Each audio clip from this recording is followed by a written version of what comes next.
শনিবার মানে কিন্তু অনেকের বাড়িতে নিরামিষ। শনিবার স্পেশাল একটা পারফেক্ট ঝোলের রেসিপি তোমাদের সঙ্গে শেয়ার করব। বানাচ্ছি ডালের বড়া দিয়ে সবজির ঝোল। এখানে মুগ ডাল আমি প্রথমে বেটে নিয়েছি ভিজিয়ে রেখে, তারপর অল্প একটু কালো জিরে আর নুন দিয়ে ফেটিয়ে নিয়ে ছোট ছোট করে বড়া ভেজে নিলাম। ওই তেলের মধ্যে 5 ফোড়ন, শুকনো লঙ্কা, তেজপাতা ফোড়ন দিয়ে দিয়ে দিলাম টমেটো।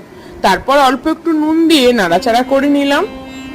এবার একে একে সবজিগুলো দিচ্ছি, ক্যাপসিকাম, বিনস, কাঁচকলা, আমার কাছে যা যা সবজি ছিল তাই দিয়েছি। এবার হলুদ গুঁড়ো আর অল্প একটু জিরে গুঁড়ো দিয়েছি। খুব ভালো করে নাড়াচাড়া করে মিশিয়ে নিয়ে ঢাকা দিয়ে রাখবো। সবজিগুলো একটু সেদ্ধ হয়ে গেলে আগে থেকে সেদ্ধ করে রাখা আলু আর গাজরটা দিয়ে দেবো।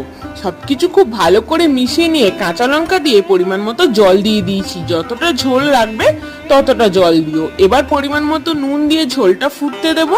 তারপর